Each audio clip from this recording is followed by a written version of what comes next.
one of the one of the variables in this that is so critically important is this question of spare capacity. Give or take, what is the level of spare capacity in the global economy today, and what is it likely to be going forward? Well, Saudi Arabia has certainly in the past acted as the world's swing producer. They have about 1 million barrels per day of spare capacity. Total world spare capacity, my people tell me, is about 1.5 million barrels per day. It sounds like that is exceedingly thin margin. Yes. For something that's so central to the global economy. The only other times when we've had this type of tightness was on the eve of the 1973 oil crisis, and in that period of 2004, 2005, when prices really began to shoot up. So as the Secretary of Energy suggested, we're in a circumstance where there's potential in this kind of market for a very big spike. The panel looks for a response that will calm the oil markets. They explore the release of the Strategic Petroleum Reserve, the SPRO. I just want to let you and our colleagues know that we are already getting calls from the Hill asking if we are going to advise the president, will he make an announcement on taking advantage of the SPRO. The last time we accessed the SPRO was after Hurricane Katrina. Prior to that, it was for Operation Desert Storm. Those have been the two emergency points. Well, I would not recommend to the president to pull the trigger now, even though I imagine his phone is ringing even more than ours. If we release the SPRO now, and this is an accelerating situation, then I think we will take the one bullet that we may have at times, and we'll look feckless. The Strategic Petroleum Reserve began its life as the Naval Petroleum Reserve.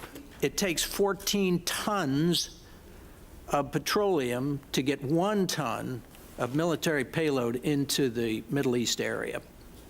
And our ability to operate even our limited military forces today could well be totally dependent on that Strategic Petroleum Reserve.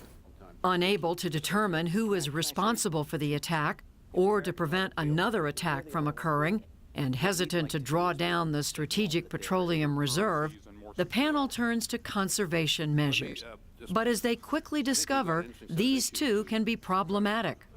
One other fact, if I might share, if we want to put into the mix, are there any efficiency steps we could recommend the president take? If we were to recommend, and I don't know that this would be particularly popular, but it's one to maybe consider, that we create a national speed limit of 55 miles per hour.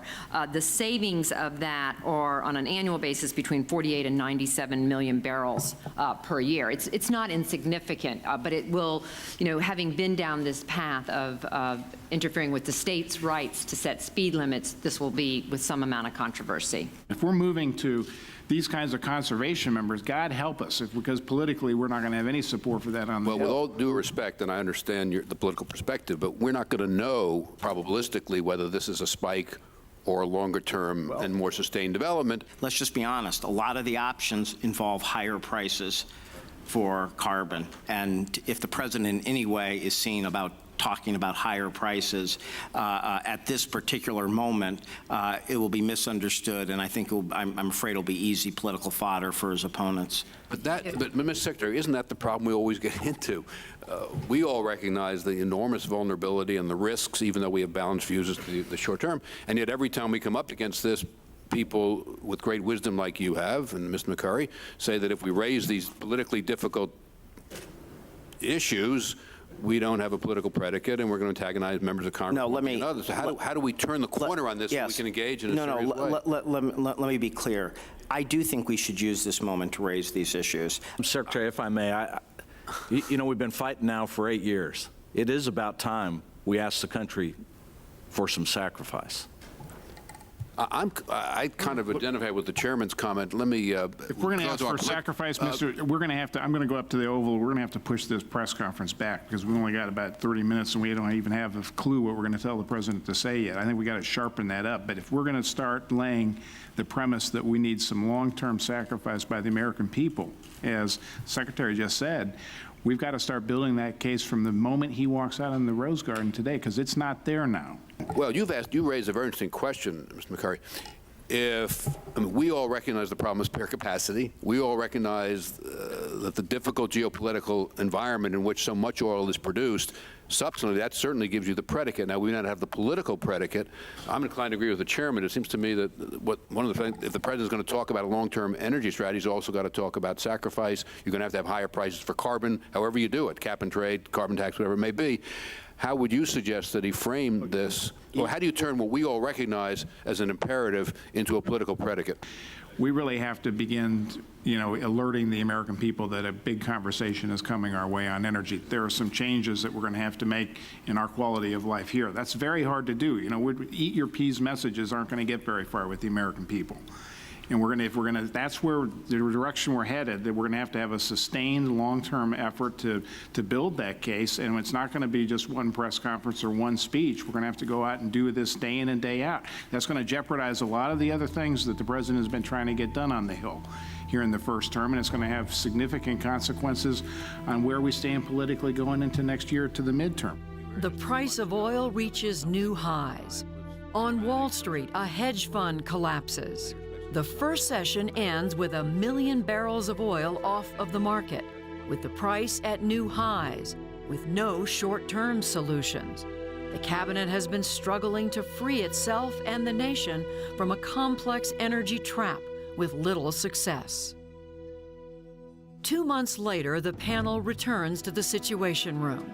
The long-simmering standoff with Iran is escalating. With evidence that Iran is developing nuclear weapons, the U.S. and the European Union impose stiff economic sanctions. Iran strikes back, withholding nearly 500,000 barrels of oil from the market each day. Oil prices are now at record highs. We were here just a few months ago and dealing with something that at the time was dramatic, but certainly had nothing like, well, in many respects, at least nothing like the magnitude of the potential problem here. This is very much the same issues we talked about a few months ago, except, as I say, in dramatically more, in many ways at least, dramatically more significant dimensions. Obviously, there's this enormous geopolitical question of whether the EU and the United States should capitulate and not impose sanctions, in which case you have all the flows from that, including a possibility of a nuclear Iran with all of the problems that carries with it down the road, or is there anything that we should consider in the military arena in this much more complicated situation? First, Iran and the situation with Iran. We had always assessed that there was a window in which Iran might build a bomb. It looks like our assessments are now running towards the front of that window instead of towards the back of it. Let me ask Secretary of State a question, if I may, and I know, yes, ask a question absolutely. Of National Intelligence Director. Do the Iranians, let's assume they have that weapon, can they deliver it? Do they have the missile delivery capability, and to where? I want to be clear. And then can I add too, then what are you picking up on Israel's posture right now, militarily and I appreciate that, and that's a very good point. On the first question, I want to be clear, we are not assessing that we now know Iran has a weapon, merely that the IEA information essentially makes it clear that their breakout capability to have a weapon is now in a very short time horizon.